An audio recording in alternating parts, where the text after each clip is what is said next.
in Nature, they published that in reality you could only go down to 397 genes. So a cell, which is where my specialty lies in my scientific work, a cell needs a specific number of components to be functional. You have a membrane, but then you need to feed the membrane. So you have to have some mitochondria. You need a way of tagging the proteins. You need some DNA. So you need 397 things. Just the glucose cycle for getting energy takes over 6 different genes. So if you don't have one of them, you don't have any more energy coming to the cell. Darwin's fears proved to be true soon after his death. The laws of inheritance, discovered by an Austrian botanist, Gregor Mendel, caused Lamarck's and Darwin's assertions to collapse.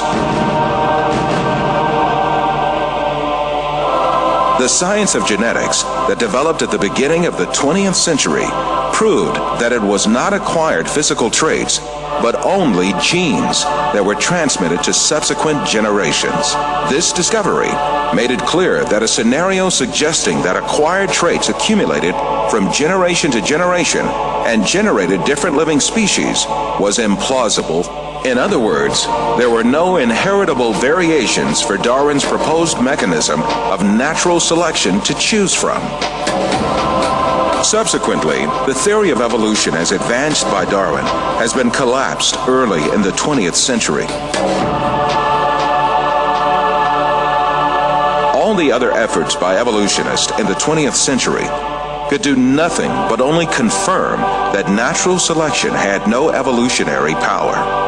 A famous evolutionist, the English paleontologist Colin Patterson, admitted this when he said, "No one has ever produced a species by mechanisms of natural selection. No one has ever got near it, and most of the current argument in neo-Darwinism is about this question." When it was clear that the mechanism of natural selection proposed by Darwin had no evolutionary power, evolutionists had to make a fundamental change in the theory. In addition to the concept of natural selection, they added a second mechanism called mutation. Mutations are alterations or distortions that take place in the DNA of living beings, mostly as a result of external effects such as radiation or chemical action. The theory of evolution now holds that living things are differentiated from one another and develop as a result of mutations. This cannot be true, for mutations only damage the information in the DNA and give only harm to a living being.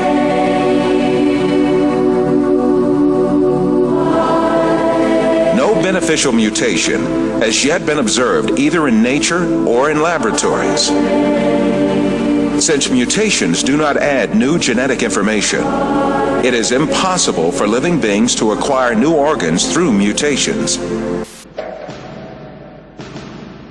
Is new information being generated? That's what evolutionists have to come up with. Right. They have to have a mechanism that generates new, never before existing genetic information that can build all these bigger and better structures. Right. That supposedly never existed before. Right. Right. Never before existing information. Back when there was only a single cell that gave rise to all the diversity of life, there wasn't information for skin and hair and heart and a brain and so on. Right. So you have to generate it somehow, according to evolution. Right. Now, Dr. Werner Gitt is an information specialist. Since we're talking about information, we'll go to an information specialist. He wrote a book called In the Beginning Was Information that you and I both love. And in his book he says this: a code system is always the result of a mental process. It requires an intelligent origin or inventor. It should be emphasized that matter as such is unable to generate any code.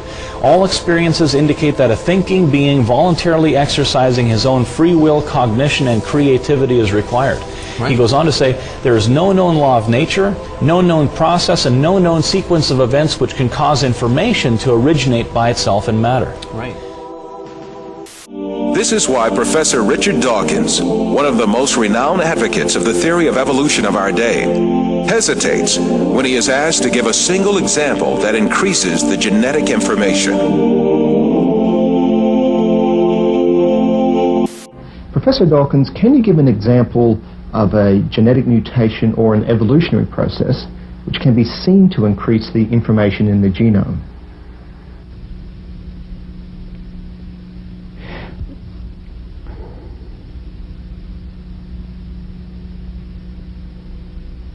The truth is very evident. Life has such a complex design that can never come about by chance. And I suppose it's possible that you might find evidence for that if you look at the details of biochemistry, molecular biology. You might find a signature of some sort of designer. Wait a second. Richard Dawkins thought intelligent design might be a legitimate pursuit? Richard Dawkins is his name. Arguably the world's most famous atheist. I don't know how you would test for that, but maybe we'll ask him. So, right off the bat, what's wrong with, in your opinion, with believing in a God, regardless of who the God is? I think it's false. I think that it's a matter of belief without evidence. And I suppose it's possible that you might find evidence for that if you look at the details of biochemistry, molecular biology. You might find a signature of some sort of designer. Wait a second. Richard Dawkins thought intelligent design might be a legitimate pursuit? And that designer could well be a higher intelligence from elsewhere in the universe. In the 20th century, the theory of evolution was refuted not only by molecular biology, but also by paleontology, that is, fossil science. A second proof usually offered is the fossil record. According to most biology textbooks, fossils show the gradual development of life from simple to complex over hundreds of millions of years. But a growing number of scientists say that this textbook story is incomplete and even misleading, because it ignores an extraordinary event in the history of life known as the Cambrian explosion. The oldest stratum of the Earth in which fossils of living creatures have been found is that of the Cambrian, which has an estimated age of 500 to 530 million years. In strata older than the Cambrian, no fossils of any creatures except a few unicellular organisms are to be seen. In the Cambrian period, however, many diverse species appear quite abruptly. More than 30 invertebrate species, such as jellyfish, starfish, trilobites, and snails, emerge all of a sudden. In Darwin's theory, if you think of the branching tree, Darwin's branching tree, the common ancestor down here and the different modern forms of animals up here, you would have one form to begin with, and then it would gradually diverge into slightly different forms and more different until you get the major differences that we see now. The problem with the Cambrian explosion is that all these major differences appear together at the same time, with no fossil evidence that they descended from this common ancestor. The article reported on cutting-edge research by Chinese scientist J.Y. Chen, an internationally respected paleontologist at the Nanjing Institute of Paleontology and Geology. Chen's discoveries in the fossil beds in Xinjiang, China, have rocked the scientific establishment.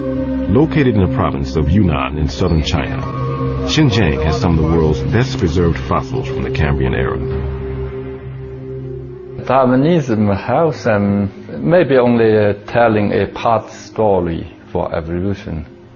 According to Chen, the fossils he's discovered turn Darwin's tree of life upside down.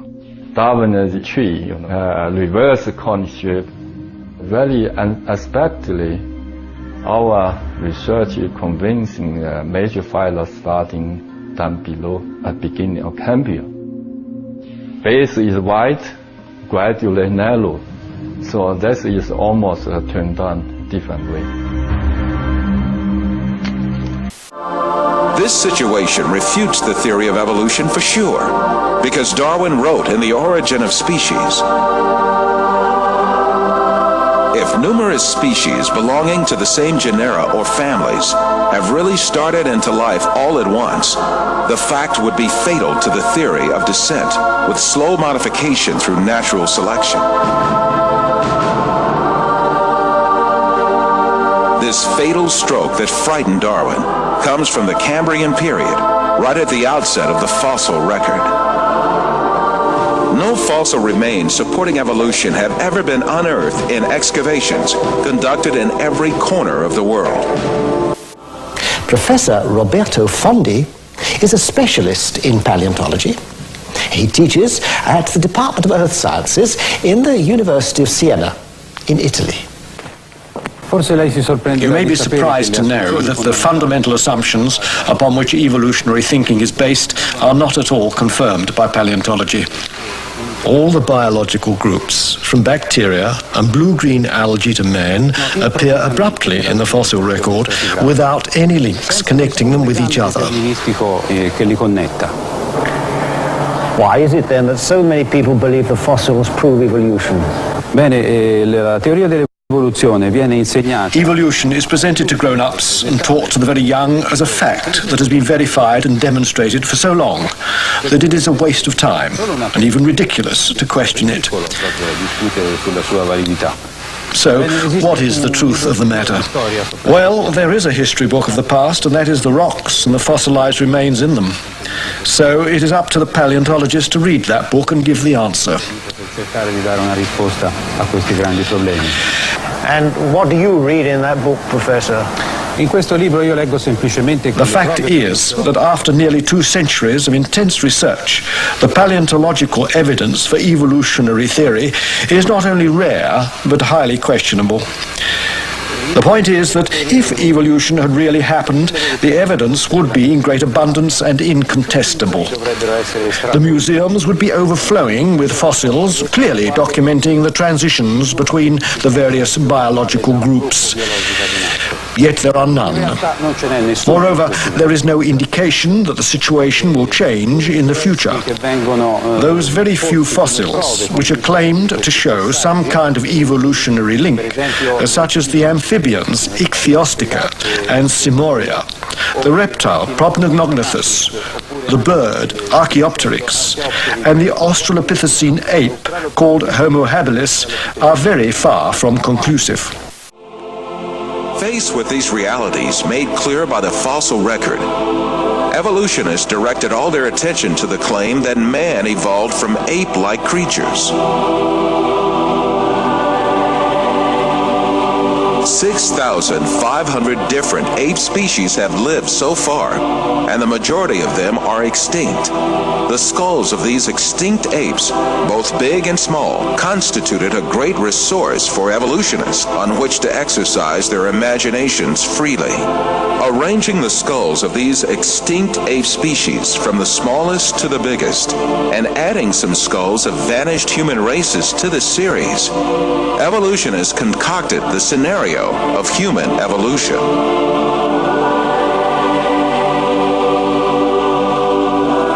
The most important role of this scenario is given to the extinct ape species called Australopithecus. The first Australopithecus fossil was found in 1924 by a paleontologist named Raymond Dart. Since then, evolutionists argue that this ape species, the name of which means southern ape, is a man-like creature. However, when Australopithecus and chimpanzee skeletons are compared, it is seen that there is no important difference between the two. In the face of this fact, evolutionists hypothesized that Australopithecus walked upright on its 2 feet differently from other apes. However, 2 world-renowned anatomists, Lord Solly Zuckerman and Professor Charles Oxnard, refuted this allegation. Simply put, Australopithecus, advanced as the ancestor of man by evolutionists, is merely an extinct ape species.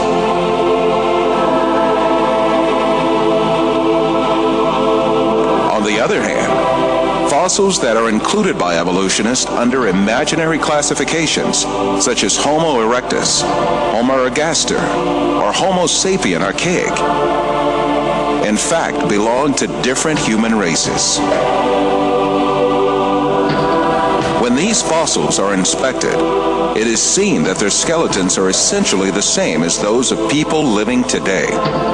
The only dissimilarities are a few structural differences in their skulls. But differences like these are to be found in different human races alive on Earth today.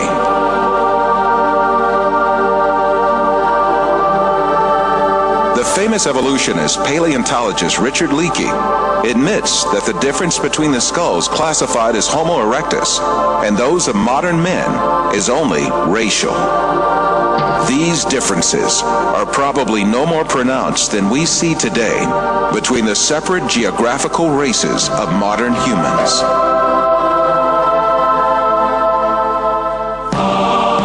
The only defense left to evolutionists against all these scientific facts is just one thing: propaganda. The baseless scenario of the human evolution is imposed on the public by means of imaginary drawings that appear in evolutionist publications. In these drawings, creatures with hairy bodies and simian features are decked out with overtones of human-like motifs. The given impression is that these half-man, half-ape transitional forms did live once. From time to time, drawings that present snapshots from the social life of these creatures are made. These misleading drawings are introduced in a particular sequence to engrave the scenario of the human evolution on the subconscious of society. Even in the most famous scientific publications, there frequently appear such window dressings called reconstructions and imaginary family tree drawings made by their inspiration.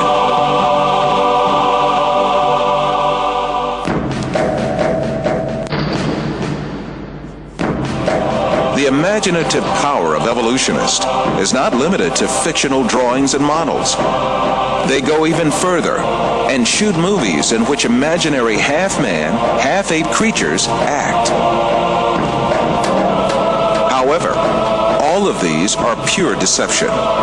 The only evidence at hand is generally nothing more than a few skull fragments or a tibia. The hair, skin, nose, ears, lips, or other facial features of a living being cannot be determined from its bone remains.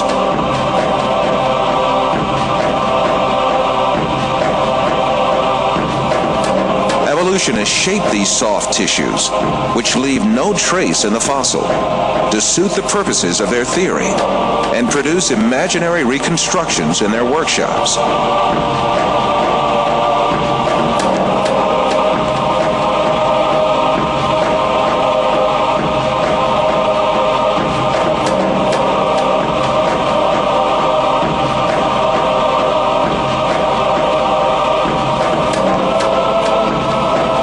Houghton from Harvard University states that these drawings have no scientific value.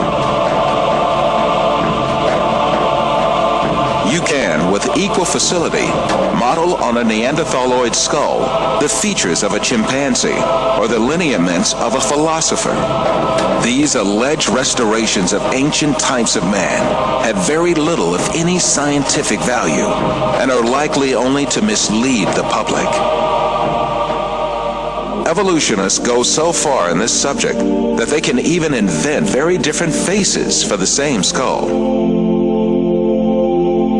The three entirely different reconstructions made for the fossil called Zinjanthropus is a famous example showing how persistent evolutionists are in producing these false masks. Evolutionists engage not only in drawing and modeling tricks, sometimes they commit deliberate forgeries. The most famous of these frauds is the Piltdown fossil, introduced in England in 1912 by an evolutionist named Charles Dawson.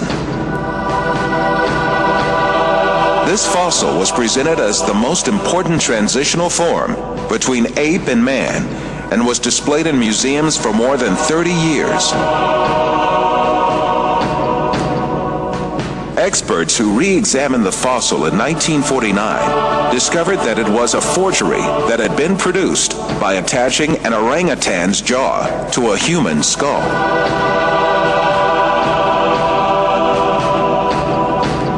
Another intermediate transitional form fabricated by evolutionists was the Nebraska man. This was cooked up in 1922 on the basis of a single fossil tooth. The evolutionists did not neglect to give it an ostentatious Latin name, Asparapithecus haroldcooki, or to make imaginary drawings related to it. It was soon revealed that the tooth that had been the source of inspiration for Nebraska Man, in fact, belonged to a wild pig. Many other fossil skulls have been presented as great evidence for evolution, failed one by one. Neanderthal Man was advanced as evidence in 1856, dismissed in 1960. Piltdown Man was advanced as evidence in 1912, dismissed in 1953. Zinzanthropus was advanced as evidence in 1959, dismissed in 1960. Ramapithecus was advanced as evidence in 1964, dismissed in 1979.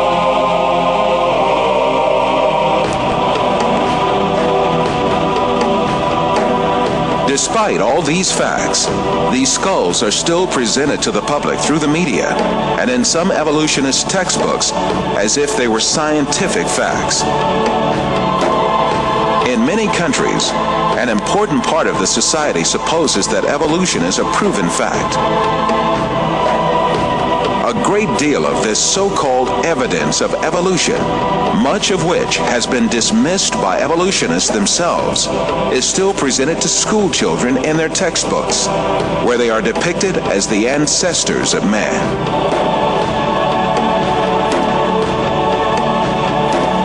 In fact, the truth that the evolutionists try so hard to deny and conceal is there for all to see. Species appeared all of a sudden and perfectly on the earth.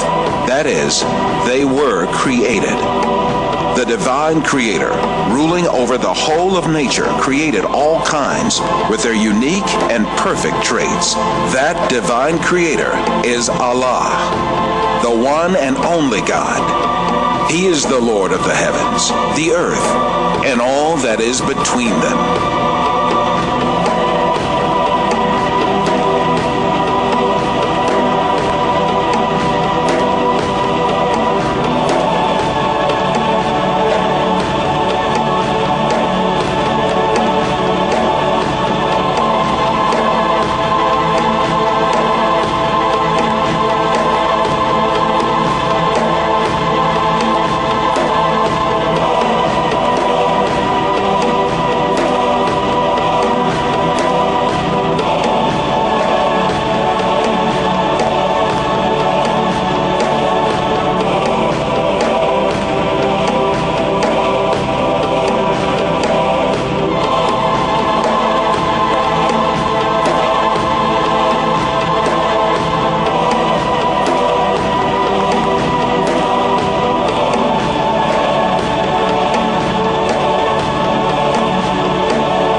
As my knowledge of science grew, 25 years ago, in basically a flash, I came to the conclusion that the universe is so perfectly made and everything so perfectly matches together that there must be God and only one God. So I accepted there is God, but I was not looking for a religion. I thought all religions are wrong. Christians say this is one.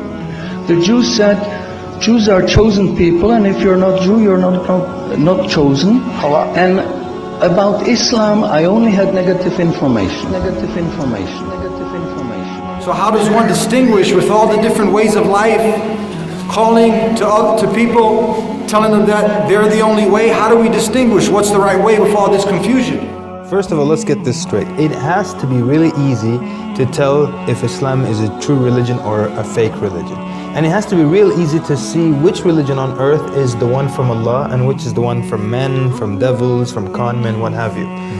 It can't be that the one true religion from Allah, that's generally from God, is going to look exactly and not discernible from the one that's from devils, one that's written by men or made up by men or altered by men, and I can't tell which is the one authored by Allah and which is the one authored by people. It can't be. Then he finished the sentence. He said, I'll go to your faith. It's better than my faith, but you'll need proof. And I said, man, religion has never been about proof. It's about faith. That's it. That's what religion is. He said, in Islam, we have both. We have proof and faith. We have both. We have proof and faith. We have both. We have proof and faith. So different people from different religions used to knock on my door. And once the discussions got down to evidence, they had no answers. And that wasn't going to fly with me. And then I discovered Islam. And shortly after, I became Muslim. 1,400 years ago, when the world was immersed in darkness,